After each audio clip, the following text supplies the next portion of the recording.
So, just want to welcome everyone to our webinar today on immersive technologies and in the workforce. Again, thank you very much. My name is John Cunningham, and I am responsible for the U.S. market here for Virtualware. I am joined by Fernando Blasco, who is our Director of Sales for Canada and the United States, and also Michael Rosas, who is our Vice President of Virtualware Canada. And today we're very pleased to host this webinar titled Immersive Learning, a Game Changer for Workforce Training and Talent Management. And we wanted to do a series of webinars to start reaching out to folks that may not be in the immersive technology industry, specifically folks that are involved in workforce development, human resources, other areas like that want to learn more about immersive tech and more specifically how it can be applied in your businesses and how you can fully take advantage of the technology. So what I wanted to do, next slide, Ida. Agenda, we've got about an hour scheduled here. I'm already through the intro. We're going to talk a little bit about some overview stuff. Fernando's going to talk about some of the benefits and ways that immersive technology can be used. And then Michael and I are going to give you a couple of examples, some real case studies of organizations that have implemented immersive tech and the benefits that they're getting. And then we'll save time at the end for Q&A. Okay, so let's go to the next slide. All right, next one, please. Okay, so let's start with the primer. What are immersive technologies? Many of you out there hear XR and AR and VR and MR and spatial computing. And really, what does that mean? And really simply, the most of the terms that you're going to hear is virtual reality, augmented reality, extended reality, mixed reality, and then caves. And immersive technologies really are technologies that create or enhance digital experiences and often, but not all the times, blend the physical and the digital worlds together. Okay. And so we use that term immersive technology kind of as a broad basin. Now, in the training world, immersive technology can also be going into a physical simulator, like a flight simulator, or into a power plant simulator. So it really is a broad basket of technologies. Next slide. So let's drill into just a couple of the primary technologies that we're going to be talking about today in this webinar. And I know there's a lot of people out there that are going to wonder, but wait a minute, you're not talking about spatial computing. You're not talking about the metaverse, right? There are a lot of terms in this space. So we're just going to try to keep it very narrow for this webinar. First one is virtual reality. So when you hear the term virtual reality, first thing that many people think of is Ready Player One, or Snow Crash, or some of those other, where you're literally wearing a headset and you're completely immersed in a virtual environment. And so we refer to that as a fully immersive digital environment. And you typically have to use some type of head-mounted display that immerses you completely into it. Second, augmented reality. And this is where you're overlaying digital content onto the real world. And sometimes you can, like today, an example of this that a lot of people are using is IKEA furniture or Amazon. When you buy a product and you have your phone app and you can see that product actually in the space that, it's a digital model of that product in the physical space in your room. That's a very good example of augmented reality. And then we're also getting into augmented reality glasses where you're wearing devices, potentially looking at a piece of equipment, and digital instructions are being sent to those glasses as you're looking at that equipment. The next one is extended reality. Extended reality is really a broad catch-all term that includes VR, AR, and then mixed reality, where you're doing a little bit of augmented and a little bit of virtual reality together. And that is really just kind of referred to as XR. And then the last one is caves. These are our computer augmented visual systems, right? These are these big things that you can go into that have projection systems, and you're actually part of it. I know in entertainment recently, a lot of these experiences that are projecting art into different areas, they're called those immersive art experiences.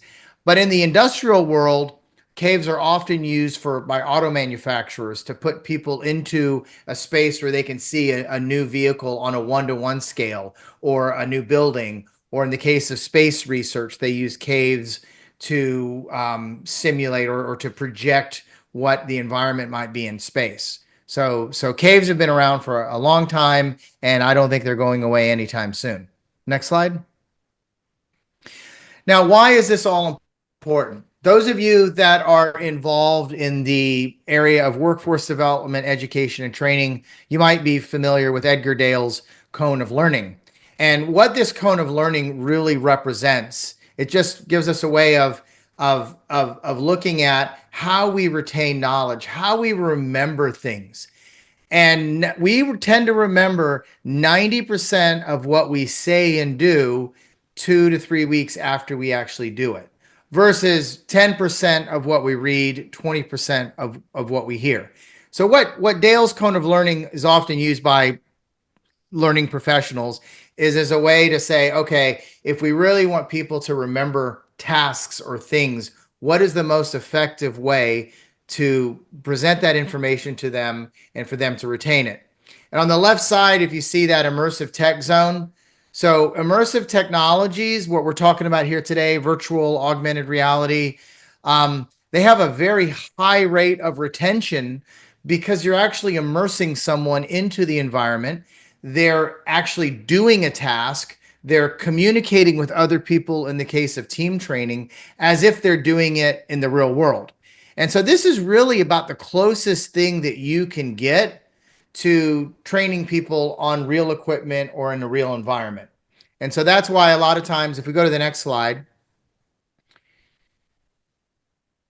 a lot of times we'll see that we talk about knowledge retention and remembering things. And Fernando's going to have some more statistics he's going to go through. But often immersive technologies, they use the statistic that you can remember about 75% if you're in VR. Okay. Now let's talk about the impact of immersive technology. So why is immersive tech, XR, VR really now at the forefront of a lot of companies, and why they're looking at exploring it for training and for collaboration?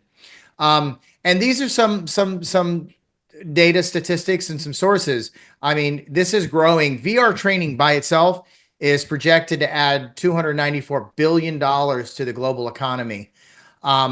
When they do surveys of HR professionals, about half of the HR professionals are familiar with VR training, and that's rising to 66% among tech savvy companies. Now that that report was done a little while ago. I think if we look at that report next year, it's going to be much, much higher.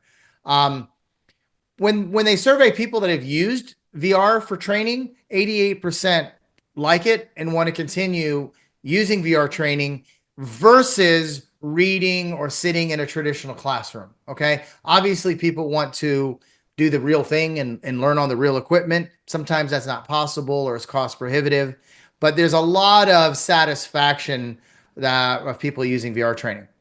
And you can see the positive feedback. 96% of participants had a positive, very positive view. And then a lot of people feel comfortable. And some of the things when we talk to people about using virtual reality or any kind of wearable computing for that matter, is there's some initial discomfort with it. Like, I don't want to put a headset on my head. I don't want to wear gloves that make my hands feel fun. And that is a legitimate concern that people have. But what we're seeing is that more and more when people use it, they get more comfortable. And I can remember when I first had one of these things in my hand many years ago, I think it was actually a BlackBerry. I was very uncomfortable trying to write emails on my BlackBerry, right? But then I got more comfortable with it, and then the iPhone came out, and I got even more comfortable. And I think the takeaway there is that technology is going to continuously improve. The form factors are going to improve, and we're going to start seeing this technology becoming more adopted. Next slide.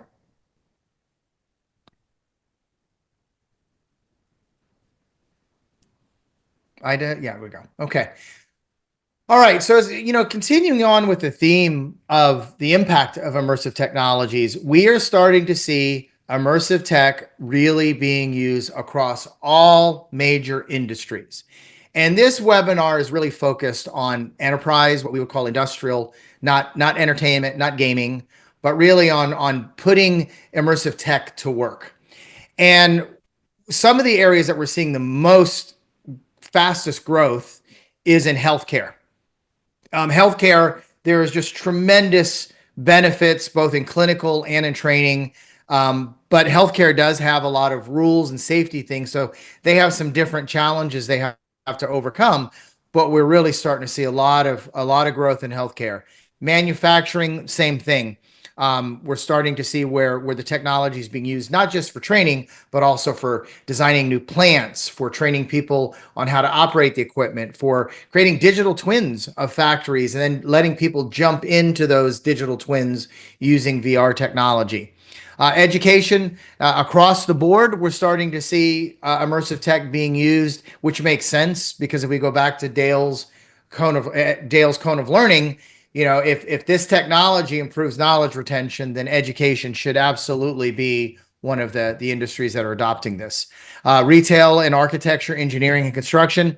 And the last one's aerospace and defense. And this is really interesting because those of you that have been in XR for a while know that aerospace and defense was really the industry that started this all off. They were the ones that invested heavily in the early days in new wearable computers, in the content, in the compute power that it took to create these technologies. Well, that is now aerospace and defense are still absolutely using the technology, but other industries are able to capitalize on the investments that they've made, and other industries are a lot larger, than the aerospace and defense industry. So the point, I think, the takeaway for everyone here: if you're an HR manager, a chief learning officer, or whatever, this is a technology that you should be looking at and getting more comfortable with, and asking people in your own organization questions about where can we use this? What are some of the challenges that we have? Okay. So what I'm going to do now, I'm done with my intro portion. I am going to turn it over to Fernando Blasco, who's going to talk about applications and benefits. Fernando. Thank you very much, John. I think that your great introduction really put very clear to probably some of the people coming in today. This is obviously our first probably level 1 webinar. We know that it's a mix of beginners probably that are starting to adopt, and the VR in training and immersive learning too in some of the companies, but it could be somebody intermediate that already leadership or innovation director has already put together some programs there. And obviously, as you said before, John, some of the sectors like spaceship, some they're already at that level, that has been already adopted for some time. So because we don't know exactly the mix, we started with a very, very basic initial one to explain the differences. Now, my background is HR for 20 years, just to everybody know. So this is my input here is coming as an HR who actually manage teams in global projects in rail and transit with multi-billion dollars as well in different countries. And as an HR, obviously, I was looking into this possibility to enhance the training. So the actual situation in the job and is looking really that is going to really working upgrading all the times, the possibilities for HR managers in different areas. We all know that disruptive technologies are coming. It's like a tsunami. You probably have now AI copilots doing your tasks easier as well. You have obviously many other tasks, but this is going to be probably the biggest change for HRs that they are actually moving into the OD or the health and safety or the generalist vice president, and looking retention and all these key points is going to be probably the biggest change forever. So foster organizational agility, collaboration, and remote training probably is totally the first one. And leverage new sources of training content. There are some reports out there you can see in LinkedIn, you see in Gartner, you see there are many in the space now. 2 years ago, it was almost nothing, right? So that means the level of adoption in the past 2 or 3 years has been really for early adopters, becoming to probably just a majority on companies that they are on the level probably of 500 plus employees. Next slide, please. Again, right? So 40% find formal training ineffective, and as a company actually is doing a lot of these templates. 70% employees gain of their skill on the job, underscoring the importance of realistic hands-on training environment. And that's exactly the difference. The digital environment takes this a step further by enabling hyper-personalized learning experience. As John said before, experience doing the job with the virtual reality, not in that specific parameter. The DELS parameter actually has the top performance, right? 90% of retention in the memory. So it's very knowledgeable on that level. Ensures employees acquire the skills they need most, boosting confidence and exploring specific scenarios relevant to employees' roles, practice tasks, and receive immediate feedback. The good thing about virtual reality as well is a life-like environment. You are actually over there, right? You look exactly your digital twin scenario replica or whatever it is manufacturing plant or nuclear plant. And you have all these KPIs coming back to you, and you can see as a trainer, as an HR manager, how your employees are really increasing the retention by experiencing directly. Next slide, please. So benefits of immersive technologies. Again, as an HR, right? We always look at some KPIs when we pass on all the reports to our CEOs or our VPs as well. What is the critical one? Obviously, talent acquisition at one point it will come back, but when you look at the training, the training, many actually new generation of employees, by the way, they are very digital pros. The retention rates has increased 90% or more when they are in companies that they are embedded in innovation, when they are using. If you don't have any innovation in your company in the next 3 years, 4 years, using virtual reality, augmented reality, virtual scenarios, immersive learning, some new generation of digital pros actually is going to be probably not very happy on that level. So why? Because improved knowledge and by 75 compared to traditional training. Reduce training cost, improve knowledge retention, as John already said, more than 75% compared with traditional training methodologies. So you can have classrooms, you can have obviously e-learning, LMS, even on-site as well. The cost of on-site, to imagine to replicate in a rail and transit scenario, you have to train people on the tracks services or in a nuclear one. You cannot replicate that. It's a lot of expenses, travel, everything else. So that's probably the training costs are reduced when you do in a virtual environment. Well, you can iterate, you can replicate many times. If you fail, the failure mode actually is part of that too, of the component. So whenever you ask in your blended scenario of traditional versus innovative as well ways of training, this one is going to probably portray the biggest savings, the biggest actually reducing cost overall. Enhance safety and high value companies, high risk companies, industries, construction, healthcare, nuclear, they can use VR for hands-on training in a risk-free environment, reducing workplace accident and boost engagement. So again, what I said in the first one, retention and engagement are very important as well for HRs as well. Positive, engaged people as what we're always looking to. So the employees are much more engaged in immersive VR environments compared with passive learning methods, reading or better outcomes. Next slide. Realistic simulations, right? So we are looking at replicating, as I said before, via digital twins or virtual simulations, allowing employees to practice complex tasks without real-world consequences. We have to think about that. Actually, this is a world coming with new innovations. Right now, when you talk about the electric vehicles as well, for instance, not the mechanics, the all classic mechanics of the ICEs, the combustion engine, they need to learn something. So upskilling is very important too. Reskilling as well is going to be probably the fastest way not to upskill and reskill your employees. So you are transitioning your company into a new emergent scenarios like EV or batteries as well. There's a lot of battery producers and manufacturers as well for the EVs and many other areas. You will need probably to have probably in the very short deadlines the training. Realistic simulations, it will accelerate that training 100% more than any other discipline. So accelerates learning. Number two, obviously, the learners complete training up 4 times faster than traditional. Improves performance as well. When you iterate and you memorize and everything by experience, and your decision making actually is higher. And data-driven insights. Don't forget that the headsets or the laptops they have all IoT devices and connected devices. They will give you KPIs in very different ways, and that's very important as well for HR to see exactly who are exactly noted. The people that are moving forward faster, they have actually a citation, and there are many KPIs coming in today via headsets. Next slide.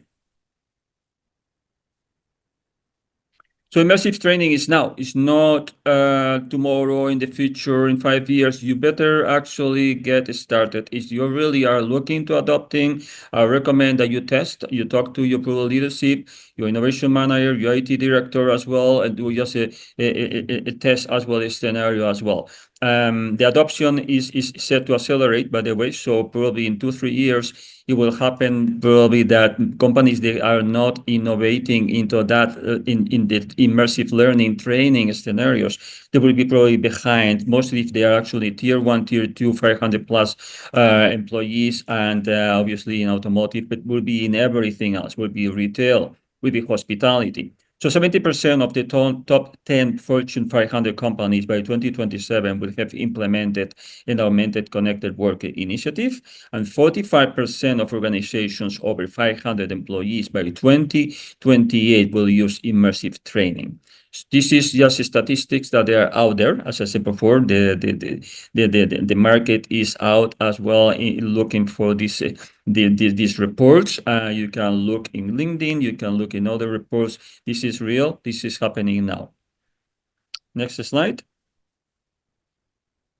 So I'll leave it here, and obviously we can talk back later on the use cases. I pass to Michael Rosas. Well, hello, everyone. Thank you very much for joining us here today. And thank you very much, Fernando, for giving us a perspective that from the HR side, obviously we're technologists and we're looking to be able to provide technology for different sort of users. One of the things that we've always felt as one of the best use cases is with HR departments and their training. And we have a lot of experience doing that.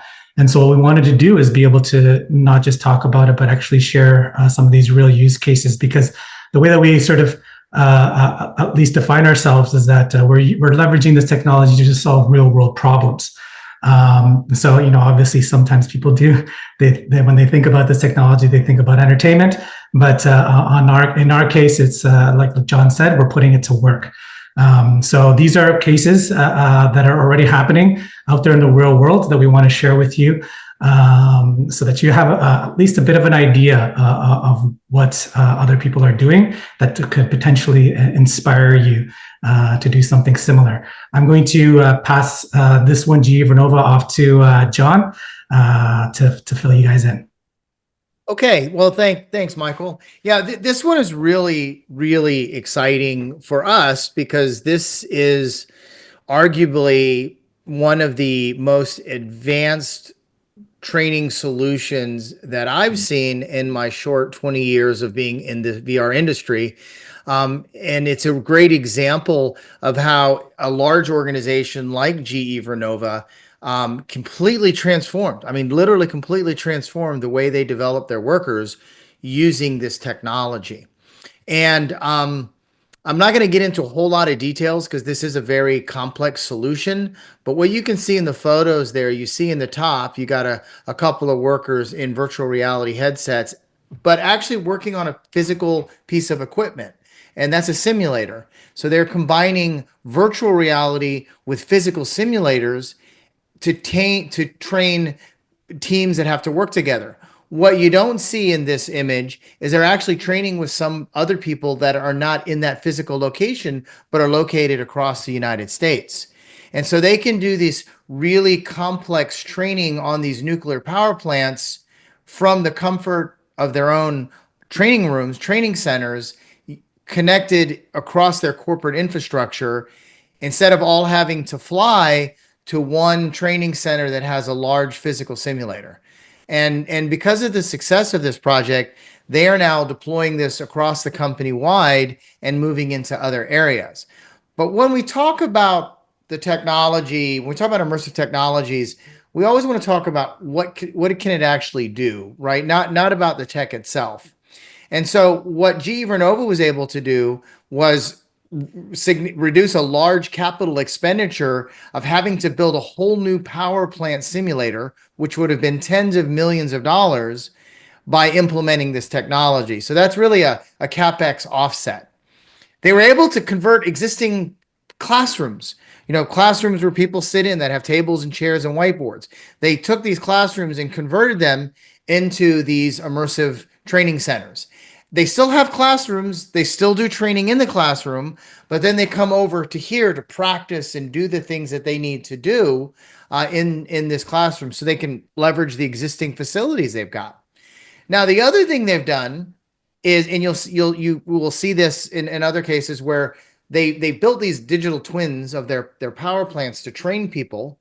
Now they've got that cost and that infrastructure. They're saying, well, wait a minute, how can we use this investment and generate new business? So they're actually offering this training solution as a service to their utility customers and generating new revenue streams. And we're starting to see that across various industries where companies have invested into maybe creating training to start with, and then they can go offer it to their suppliers. Or maybe they go the other way. They've created a digital twin of something for marketing and sales, and they're like, wait a minute, this is all 3D content. We can actually use it to train. So anyway, I'm going to show you a video next. So Ida, go ahead and run the video. And then you can also go to GE Vernova's website, and we'll give you the link in the chat to see this, how they're presenting.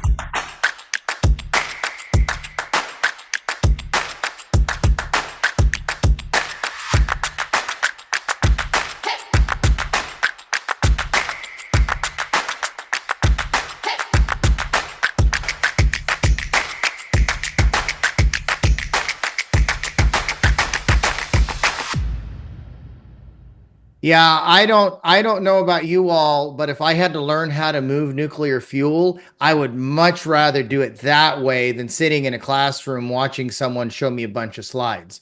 So on that note, I'm going to turn it over to Michael. Thanks, John. Yeah, it's always great to be able to share that particular use case, and one that continues to grow. We think that that is truly shows that ability to be able to train in a safe environment and sometimes unsafe type of tasks. And it's something that hopefully for the audience allows them to reflect on not just, particular scenarios, but understanding on how this could be helpful for their organization. This next use case actually also has that in mind. In this particular use case that we're working with the Spanish railway company, which is called Adif. This is an operator that was able to hire 4,000 new workers due to virtual reality training. Now, for anybody in HR, when we see these kinds of numbers, 4,000 new workers, obviously the ability to manage this type of human capital is something that can be very daunting. And so to be able to have tools and then understanding across an organization of how you could use them to be able to scale your ability to train effectively in a standardized way is one that is obviously extremely interesting. And that's one that Adif in particular were in many ways, and that's why they decided to move forward with this, saw that potential because they had such a big need for new workers coming in. one of the biggest challenges that we're having right now in many different industries is that an aging workforce. In the particular case of Adif, 80% of the workforce is 50 and over. So, and they're continuing to actually add more railway systems. So not only do they have a huge reckoning of actual people that are going to be retiring, so having to fill those jobs, but they actually still also need new people to be able to take care of those. So they have a whole different problem that virtual reality was able to help in regards to solve. And so, in particular to them, what they wanted to do is they went all in. They had the ability to be able to create a whole platform that allows instruction designers using web-based platform to develop the curriculum. So you could imagine what we did is we created a bunch of digital assets of their infrastructure that then they could actually use to put together modules based on their expertise and understanding. So to be able to actually empower your instruction designers with these kinds of tools is something we haven't really seen much before, especially within the realm of virtual reality, where it really allows them to scale in a way where they're not beholden to a third-party vendor having to create everything for them. They have a lot of tools to at their disposal to be able to do it based on what their actual needs are. And so one of the things that they really found a huge use in, especially in regards to this collaborative aspect, is being able to use these simulators to train their teams. This is something, again, where you can put people, kind of like the GE example as well, too. You can put people in binding scenarios and test them and see how they communicate with one another while they feel like they're actually in that environment, and see if they're effective in that communication. While even if there are any serious consequences, they're safe, right? Because it's virtual. And so you want them to be able to fail in a scenario where there's not a lot that's at stake. And so that when they're actually on the real job site, they already have this training beforehand and they've already communicated with one another. And so they're much further along with their ability to execute this. Obviously, that ability to attract new workers through new training technology is also a big one. Oftentimes, too, we get people who come in and say, "Hey, maybe this is not for me," and we say that's totally fine. But let's think about the next generation of workforce. Let's think about being able to attract young people who want to get into these, potentially want to get into these occupations, and give them a way that is familiar with them, that is enticing, that they enjoy doing. And so this has really helped in regards to being able to attract that. And so it's totally completely changed the way that their training methodologies, because now they have a tool that can help them in so many different aspects of the maintenance of the railway throughout the whole country, and be able to create that content once and then be able to distribute it to all the different centers that they have all over. So geographically, they don't have any restrictions. And so this is something that we're really excited, and we see a lot of opportunity, especially with a lot of railway infrastructure that's being built right now, whether it's in the provinces of Ontario, where I am, or even also in California with the high-speed rail. There's a lot of opportunity for these types of technologies to help with those big infrastructure projects that are happening right now. So let's move on to, I think we're going to come up with a video. Yeah, so you guys can see this video. So you can see a little bit of the process of sort of the creation of the content, of the ability to be able to make this stuff. Again, they've had their own platform that is web-based, where then they can create the content and then distribute it. And also you can see there's some data analytics that they could get that's useful for the actual trainees, that connects to their LMS system. So everything that they do is something that they can track, and then they can understand the progress of the trainees as they go through these fully immersive scenarios. You're going to see at the end, they're inside one of these rail cars. And this is something that we're truly truly think that this is the future of how people can train, especially in these kind of scenarios where it can be extremely expensive to do it in real scenarios. So moving on, our next use case is happening with our good friends at Invest Windsor Essex. So they're providing advanced training for battery manufacturing sector. So there's a lot of investment going into, especially let's just say automotive and the EV sector, and then again in this particular case for batteries for the EV sector. And so there's a gigafactory that's currently being built in Windsor, which is right across from Detroit. And what they're doing is they're utilizing virtual reality technology to significantly reduce the workforce development time before the factory is even built. This is a concept that really was hard to do beforehand. But as you can imagine, again, when you have, in this particular case, it's going to be 400 people that they're going to be training. When you have to train 400 people and you don't even have the facility available for you because it's not even built yet, how are you going to do it? So in this particular case, there's a program and there's different elements of it of how there's also classroom stuff, and I'm going to show you some stuff about that too. But they have that ability to be able to accelerate their time to production so that people are familiar with the factory before they even step foot in it. All the health and safety things that they have to consider when actually working in these types of factories. And then obviously the more technical stuff in regards to the machinery and being able to operate it. That, previously even there was this talk about, hey, actually having the physical machines and them training on it. But once they realized that they could do all this stuff virtually, the cost came down, the ability to be able to do that because they don't have to actually buy these machines just to train people that they weren't even going to end up using on the factory floor. So there's a lot there in regards to being able to reduce CapEx and OpEx costs. And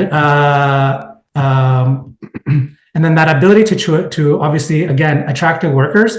This is something that we've seen a bunch of people, they've been doing these roadshows, sort of like these job fairs, and a bunch of young people coming in and signing up and want to be a part of this program. We're truly proud of this. This is actually happening right now. This just recently launched. And this is something that, we're working well with the team at Invest Windsor Essex to really start to build this. This is sort of the first one, but we see a lot of opportunity within the automotive sector, anything within manufacturing, to start to utilize this type of technology to really scale their workforce training across their value chain. So I think the next slide, if we can move over, it's just going to be, because we don't have any video footage to show you yet, because this is so new. We're going to be releasing a video at some point once that's ready, but we just wanted to be able to show you, you kind of saw it before, but this is an actual, the location. It has the virtual reality immersive room, but you can see here, it also has sort of classroom settings, right? Where you could have a bunch of people doing classroom work, and they all have their laptops and they can be connecting as well with the virtual environment. So these are things too, where I know that there's sometimes concern in regards to HR departments. It's like, how does this also fit with our traditional models of things? And this is a great example of seeing sort of this hybridized way of like having classroom elements, but then being able to go in with a team and work within the virtual environment safely together. So there's going to be more to come with this one, but we think that this is going to be a really huge inspiration for a lot of people to start to think about how they can scale their training, especially for these types of big projects.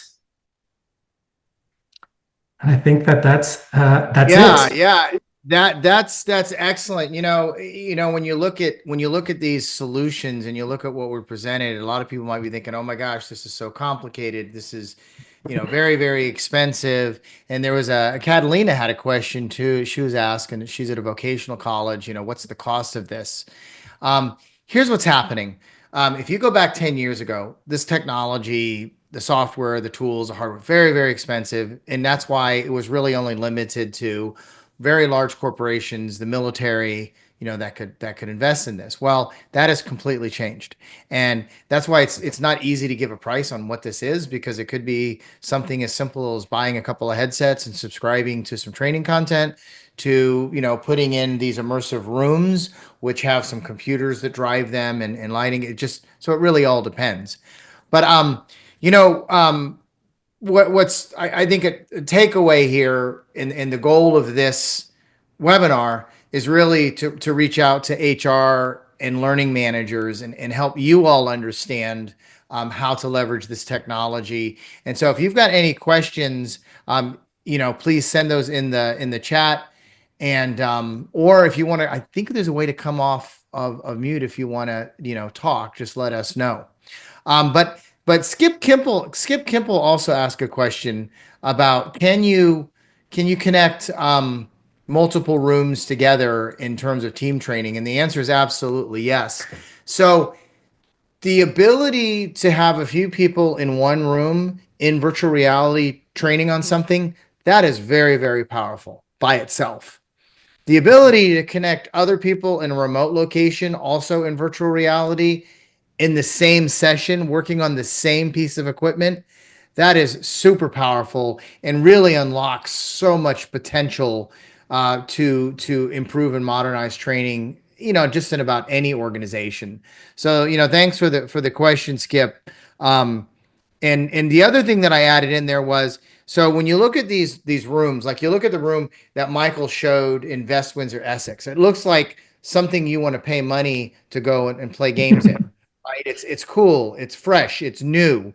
And this is what workers want. All these surveys they've done of people coming into especially the industrial workforce, that might be machinery or factory work. They don't want to sit and look at PowerPoint slides or go through computer-based training. And when they are going through computer-based training, a lot of times they're working on something in the side, right? When they see something like this, they're like, wait a minute, this company is leaning forward on technology. They're using the native technologies, and the digital natives are attracted to that.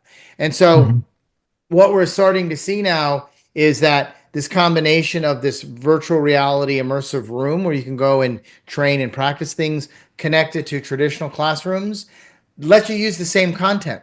So whether I'm in VR and I'm in that room, I can also access it from my desktop. It's just that now I'm on a flat screen and I have to move around using my mouse or some of the keys like you would on a game. Okay. But That's a good point, John. Yeah.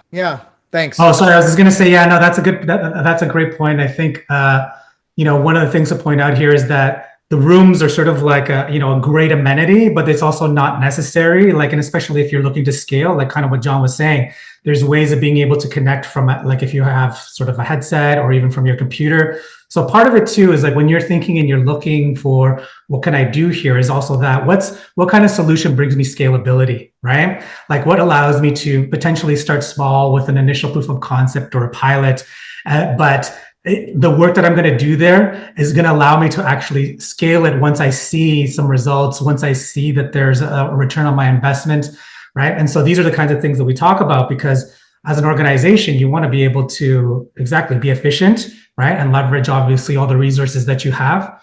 And so being able to have that in mind is something great. And so again, sometimes, when we talk to clients that are like, do I need to have the room? It's like, not yet. Trust me, you're going to want it at some point. And they always do, but they can start to just prove the model, get the key stakeholder buy-in.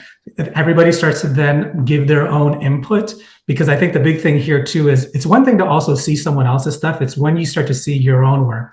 When you start to present it to the executives or even board members from your own company, and they start to see stuff from their shop floor or whatever in there, it starts to really change the way that they look at things, and they say, hey, how can we invest in more in this? So this is, to us, the big thing here, takeaway is, think big, bigger picture, right? What are all the things that you can potentially solve with this? Start small, right? Proof of concept, right? And then that ability to scale fast after that. But these are the kinds of things, at least from our experience, that we can share to maybe make it a little bit less intimidating to get started, because there is a lot there. But the big thing here is to just start small. All right, we got a question here from an anonymous attendee. and I'm going to answer this question live. So there's like an answer the question live button. I just clicked on it. Nothing happened. So I guess I have to answer it. So the question is this: what key metrics should HR departments use to measure the success of VR integration? Okay. Well, let's take that question. So how would you measure success of VR integration? I think I would turn the question around and say, how do you measure success of any training program? You measure it through post-training assessments. You look at potential workforce improvement, productivity improvement on a line. Those measures are no different using VR. Now, if the question is how do you measure whether the technology is working, that's a little bit more complex. And there's ways to do that, but I do think though that something that people need to be paying attention to when you're looking at successful VR integration is, can you measure the results that you want to get? Are you connecting into a traditional LMS system, or can the platform that you're using give you that data that you need that you can then bring into a platform? Because the way large corporations work and HR organizations work is you do a lot of measurements, and it's no different than this. The other question was the part of that was, how do you recommend to start? What would you recommend to start with, safety modules or skills assessment? So using VR to do assessment is I guess I'm trying to understand the question here. Do you start with safety or skills? I think that depends on what's most important to your organization. There's enough examples, enough data out there that shows that this technology is very good for teaching skills and capabilities, but it's also good for assessing whether people have mastered that. Like, did I assemble that tire correctly, or did I put that piece of equipment correctly? And there's a lot of technology behind the scene that can actually measure that, where today a lot of times that's done by somebody who's looking over their shoulder, especially when it comes to manual things, like looking over their shoulder. So I think it really depends on what is the bigger problem in your business that you're trying to solve. Yes, Fernando. Okay, John. In the past, the HR actually, well, we are talking about behavioral skills and skill assessments normally. Virtual reality is very good for hard skills as well. Obviously, that's one of the biggest key areas where we can actually input, the efficiencies and everything else, but it's moving slowly to soft skills too. And one of the ways that the soft skills are measured here, don't forget about that, all these new headsets technologies as well, they are actually retrofitting information, live information, by the way, whether you actually looking too much or avoiding some of these scenarios or being a little bit fearless in that way. So they are coming now a little bit of KPIs coming from the soft skills based on the headsets actually, because again, the technologies are improving into that level, right? So what we probably have in an onboarding, and many companies are using now in innovation learning, innovation actually into the onboarding already, to actually create these specific initial KPIs to let them know, the HR managers, this is going to be a future leader, this one is not going to be, is coming from these specific KPIs that the virtual reality is giving with the scenarios. You can create the scenarios as an HR, and this limitless this unlimited possibilities for you to say, okay, I'm working in automotive, I want to do this scenario just to test my new employees. That's the beauty of the virtual reality. You just create a digital twin specifically for that, and with that you recreate the model, the training model or the onboarding model. So the technologies are bringing in mostly what we HR really required in the past in a different version. And it's a live version, it's actual version, and probably much more accommodated to the needs of the times.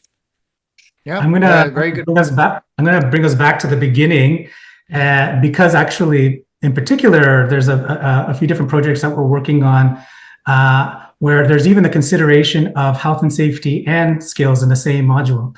So this ability where let's just say it's a machine that you're going to be working on, that you want to test the skills, but beforehand there has to be some kind of process within the health and safety sort of guidelines of, you know what I mean, in regards to the tidiness of the actual shop, if they're wearing particular boots or certain equipment and stuff like that. So part of it too is thinking even like, you know, saying, hey, do I start with health and safety? Do I do or skills? What we're seeing now too is that even when you start to get into specific modules, there's a bit of both, because you do have to have that safety first before you even start to work on that, and then now show me your skills. So just a little something, and this is something that's that we can give to you from just experience that's happening, and I think that that's actually a pretty good use of the thing, because you're basically knocking off two birds with one stone. Absolutely. Okay, we're down to a few minutes here left, and I think a couple of closing points here, and we'll let everyone kind of go on their way. How do you get started?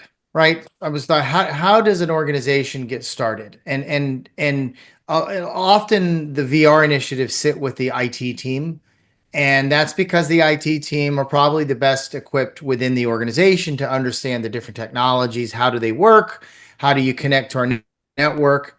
But that's starting to change now that business leaders are starting to see that these technologies provide them with a significant competitive differentiator. The statistics that come out of VR training and the learning benefits are astounding in many cases.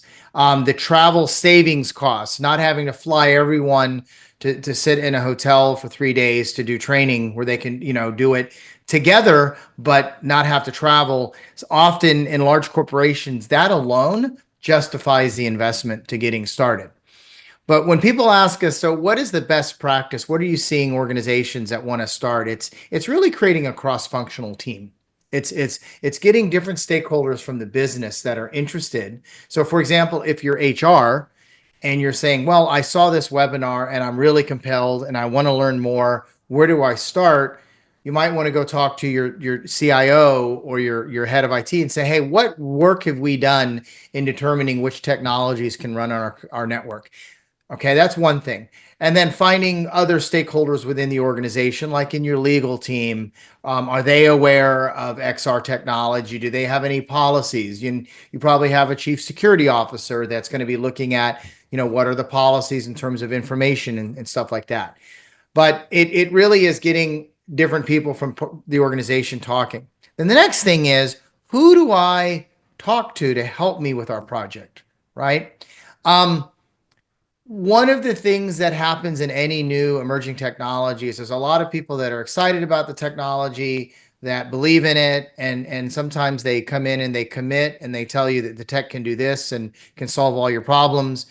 Well, VR is not new. It's been around for many years. We've seen, the military has been using it for 20, 30 years. They've really, let's call it, bulletproofed a lot of the technologies to be used at large scale and in very complex environments. So you don't have to recreate all that. But what you do need to do is find suppliers and partners that are knowledgeable. And the takeaway that I would give everyone out there, if you're gonna pick someone to work with, make sure that they've done it before. Ask them for a resume of success. You don't want to be the organization that they're learning from. You want to partner with suppliers that have done it before and they're bringing value to you. Okay. And whether you start with a consulting company that helps you figure out what your business requirements are and then you move it, or you start with a vendor, a supplier that has technology that can work with you, either way is fine. But my only guidance is make sure you're working with people that have years of experience doing this, because it is not a new technology. It is not. Okay. And with that, I'm going to thank my co-hosts, Fernando and Michael. Thank you all very much. We have no other questions. And so we're going to give everybody 3 minutes back. Thank you very much. Thank you, everybody. It was a pleasure. Bye, everyone. Take care. Thank you. Bye-bye.